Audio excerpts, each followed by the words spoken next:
She was training to be a teacher. He was an increasingly popular television personality. Then Dean and Wendy married. The doctor advised them their second child was going to be abnormal and they should terminate the pregnancy. What should they do? What would you do? How would you advise anyone in this situation? I was on medication and I fell pregnant, and the doctors had told me that the medication that I was on could cause an abnormality for the baby. So they had arranged for me to have an ultrasound but also to have an abortion before they even knew what was wrong with the baby. They just arranged to get rid of the child without even asking me. From large cities like this to the smallest country towns across the world, abortion is presented as an issue of choice. But whose choice? The mothers? The fathers? The babies? I'm John Mackay. Join me on a journey from the enjoyable beginnings of life to what can be the terminal choice.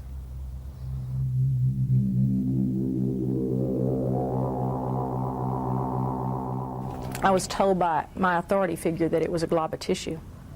And even though I was the mother of two, I wanted to believe that. But when I had that abortion, I supposedly liberated myself, but I knew I killed that baby. And it was something that I came to over a period of time. I was an ardent supporter of the women's liberation movement, the feminist movement in the 1960s and 1970s, and I believed then in abortion on demand. It seemed to me the most obvious thing that it was the woman's right to choose. And indeed, as a young woman, I had an abortion myself and thought very little of it at the time.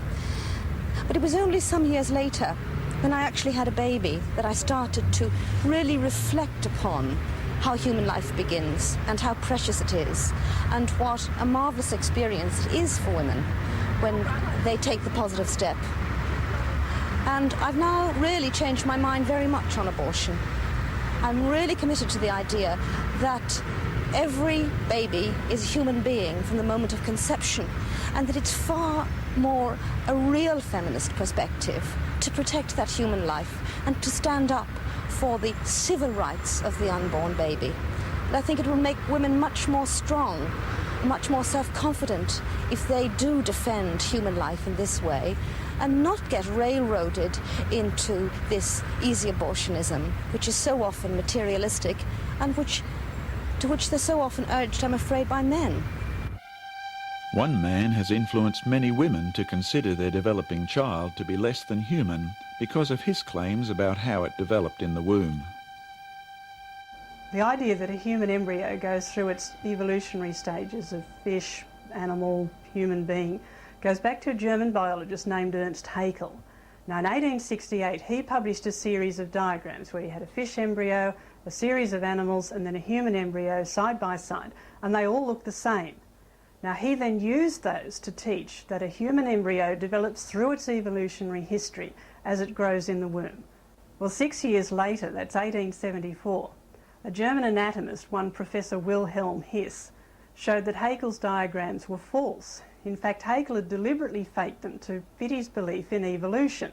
In spite of that, Haeckel's drawings went on being published for over 100 years in school textbooks, not because they were facts, but because they popularised the belief in evolution.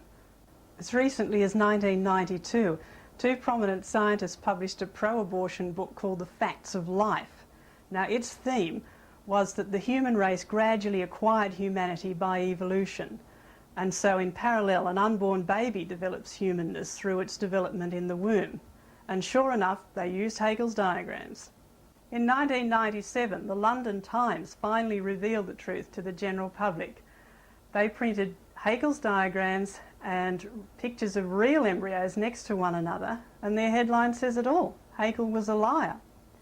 Embryos provide no evidence of evolution, but Haeckel's lies have deceived a lot of women into thinking that their developing baby is a blob of animal tissue. A human embryo has a complete and unique set of human genes. You can use its DNA to prove that it's different from animals. Now, the changes that occur from conception to birth are very dramatic, but they're really only the first part of a process that keeps on going to the age of physiological maturity. That's somewhere in the mid-20s. So you and I have been completely human from conception onwards.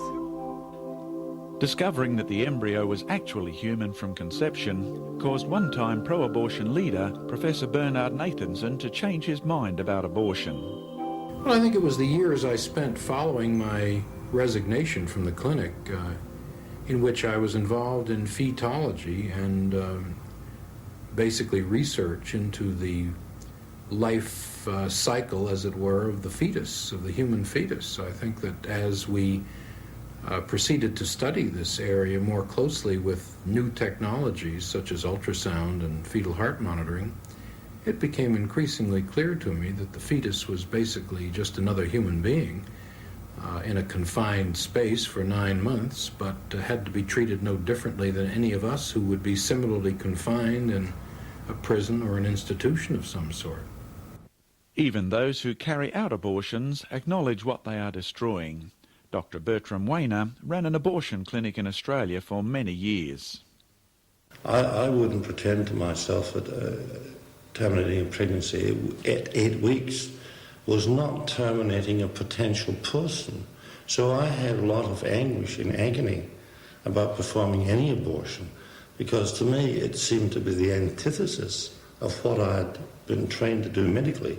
When I started medicine when I was 24, and I clearly wanted to do it a lot more than most people. But I have come to terms with the fact that it is my duty to serve conscious, aware human persons who exist in this society. And I am not callous. I still realize that 8 weeks or 18 weeks, I am preventing a child from being born. I think anyone who is involved in performing abortions who didn't frequently stop and think, this would have been a baby. This baby may have eaten ice cream at the beach and played in the sand.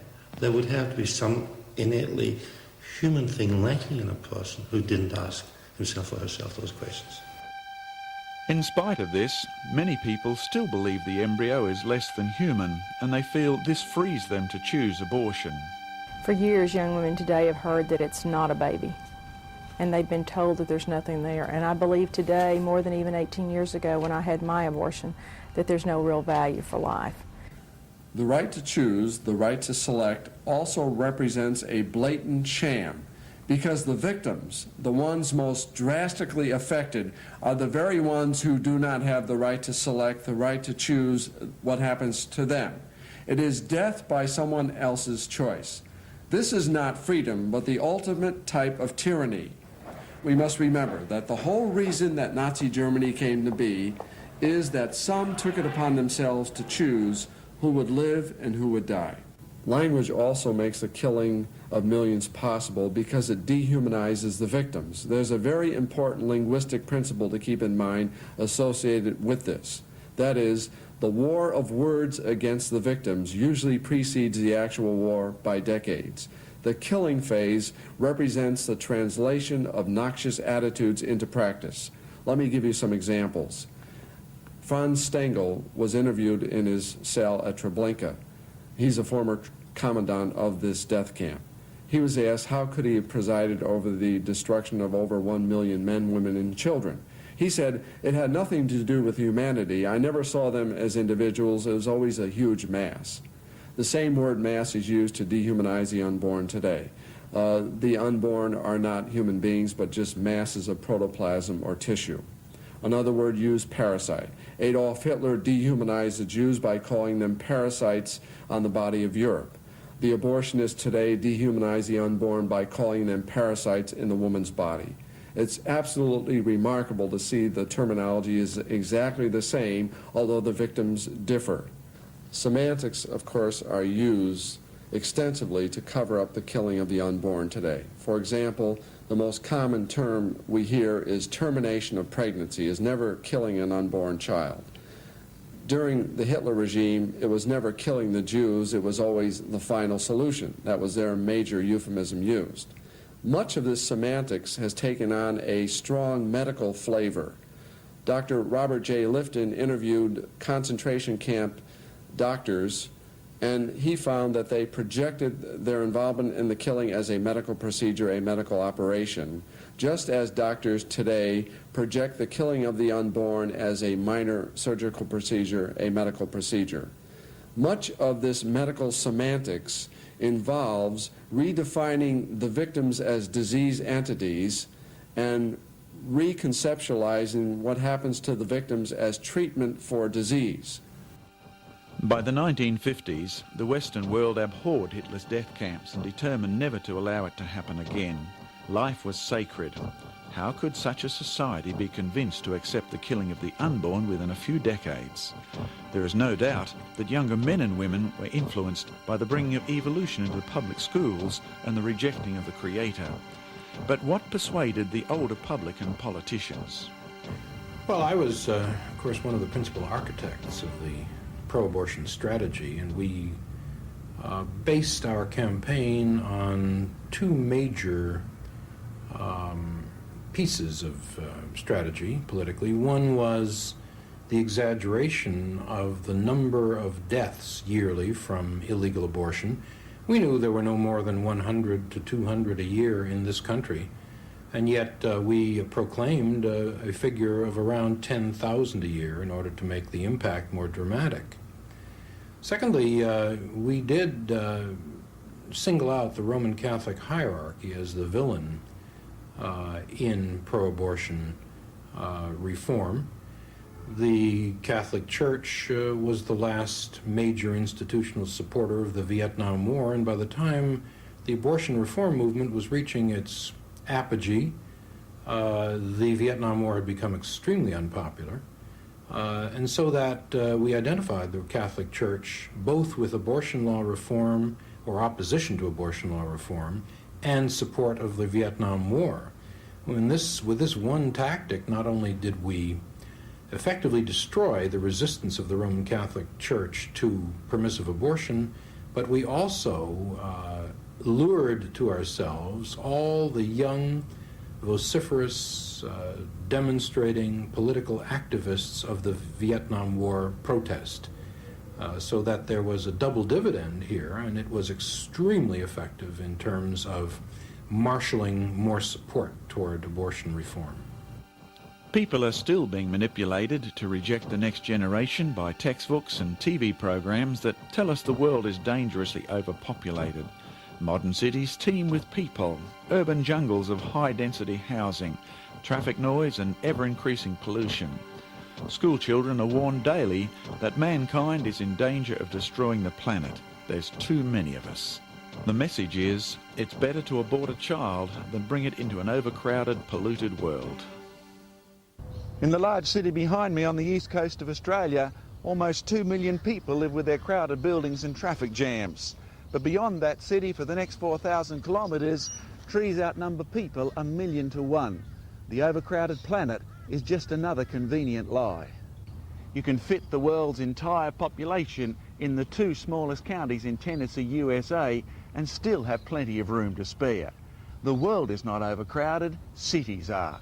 Pollution problems arise not from how many people there are, but how few places they choose to live. The human population is no reason to abort a child or to not have children. The planet is still basically empty. Come to Australia and see. God told us to multiply and fill the earth, and there's lots to fill yet. But should we fill it with children we've been told are going to be born deformed? I was born with severe spina bifida, which is one of the disabilities that doctors think so bad that it's better to die, despite which I've had a very full, happy life. I'm very glad to be alive, and while obviously I'd prefer not to be handicapped, I certainly wouldn't prefer to be dead. Well, from our experience and the joy that we've had with Corina, I find it pretty difficult to really get in touch with people who would want to abort a child like that. You know, to me it's an incredible thing. That little one is so precious to us, and she's a real joy to us. You know, she's a human being. Okay, she's got a disability, but she is still a human being. And anyone who would want to kill, whether before or after birth, a child like that, just, I don't understand the mentality. It just doesn't add up to me. She's a real child, she's a real human being, she's a real bundle of joy to us. It just doesn't add up. I don't see how anyone can deny Fiona the right to the joy that she gets out of her life. that she contributes joy to other people living, and she has such joy and such happiness in the life that she lives, that I don't see how anyone can say that she should be denied the right to that life. What went through Dean and Wendy's mind when they were told their unborn baby would be deformed? It came as quite a shock to me when the doctor informed me that the child that I was carrying had a major chromosome abnormality. Having already given birth to one child who was perfectly normal, I had no reason to believe that this child would be any different. I guess I had an overwhelming sense of uncertainty, but also a sense of fear for my child's future, and also a sense of vulnerability. But I did know that this child that I was carrying was very precious. Well, as Wendy says, that life was very precious to us, and we had no intention of aborting our baby. But I can honestly say, when the head of the ultrasound department at the hospital was dealing with us and looking at the ultrasound screen, and this man was a silver-haired man with his white coat, a very impressive sort of practitioner. But when he said to us, "We know you want to go full term with this pregnancy, but we wouldn't want you to go through something that we wouldn't want to go through ourselves," I remember feeling an overwhelming sense of fear. You know, what are we committing ourselves to here? And I guess if I didn't, as a Christian, understand the sanctity of human life, I probably could have been tempted to make another decision. While deformities in the unborn is a serious emotional issue, we should not lose sight of the fact that the number of babies aborted for this reason is small. Over 98% of abortions are for other reasons, and the number of abortions each year is now staggering. In a city the size of New York, the number of children whose lives are terminated is greater than the crowd in this football stadium.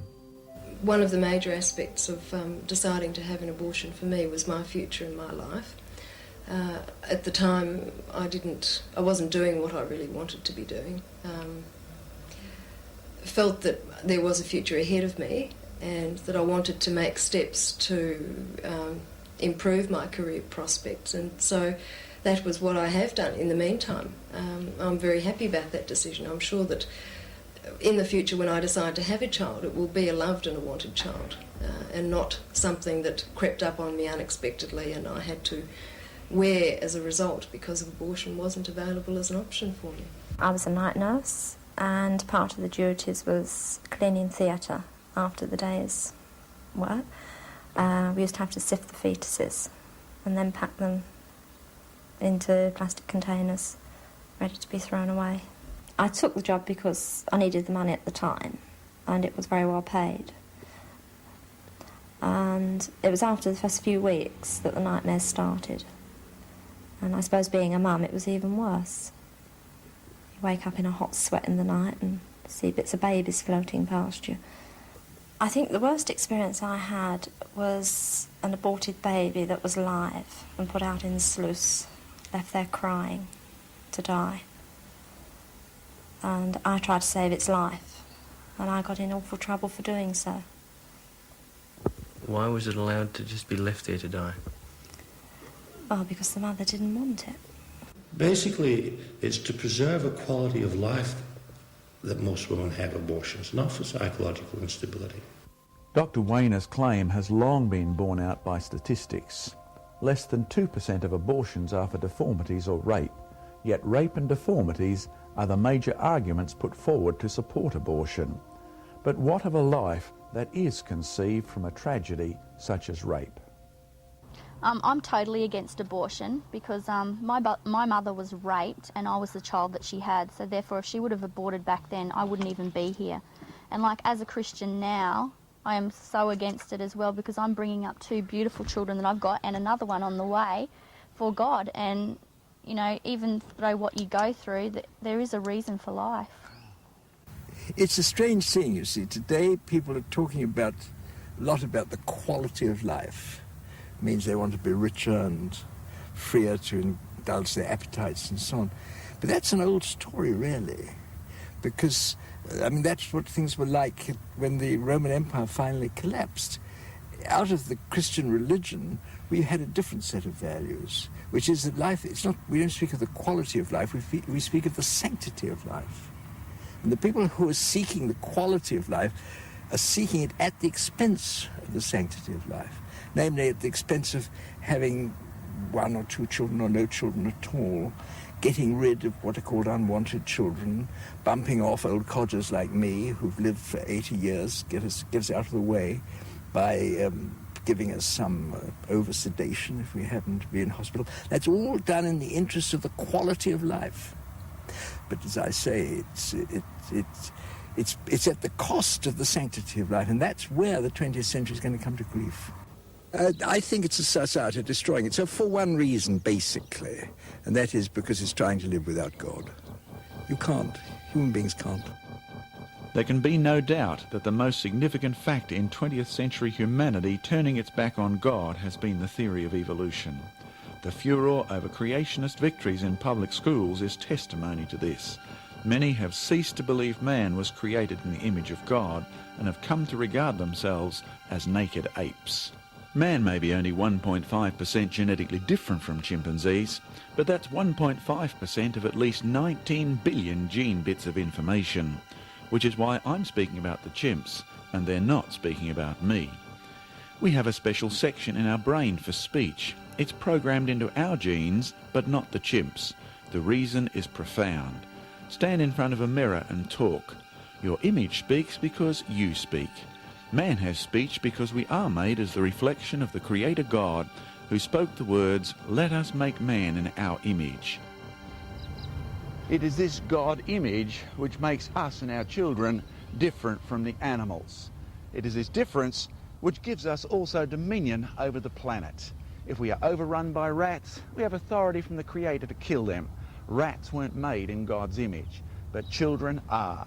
And man has never been authorized to kill the unborn who bear God's image simply to reduce their numbers or for the convenience of adults. But if man is regarded as just another animal, the value of life is survival of the fittest. And if you kill spare cats, you can kill spare kids because you reject the sanctity of their life. But Dean and Wendy chose sanctity, and here is the result. I'm glad my parents decided to give me the chance to live because I'm glad to be able to enjoy this life that Jesus gave to me, and I'm more than happy to be in a relationship with him. What about women who have made the other choice and discovered that what begins as short-term gain can become long-term pain? Carol Everett now runs a counselling service for women who have had abortions. You know, abortion is not against the baby and the mother, it's against the family. You know, I was destroyed, my child was destroyed, my husband and I were divorced. 70% of the relationships in America break up. 70% of the abortion-related relationships in America break up 90 days after the abortion. My own marriage did. Post-abortion syndrome is a post-traumatic stress disorder, similar to rape or incest. And the first stage is denial. And we say, it's the best thing that ever happened to me. And they run out and self-destruct for 5, 10, 15 years, which tells you there's no average. And then finally we all come to the same point and say, I killed my baby. And that's when she starts her grieving, healing process. Have you been deceived by society's lies and participated in what have become the socially acceptable centres for destruction of the unborn? If you have reached that point of admitting you have killed your child and you are looking for help and hope and healing, it is available from the same God who gave man his image in the beginning. This Creator loves his creation so much that he not only legislated the death penalty for the murder of man, but he came to this earth as the man Jesus Christ and lived a life without sin, and yet allowed himself to be killed on a cruel Roman cross to pay the penalty for your sin and my sin. And whatever that sin may be, you can be forgiven if you will, by faith, accept what Christ has done in your place. Admit your sin to him in prayer. Accept him as Lord of your life and follow him from this day on, knowing that he is the just and loving God of the born and the unborn as well.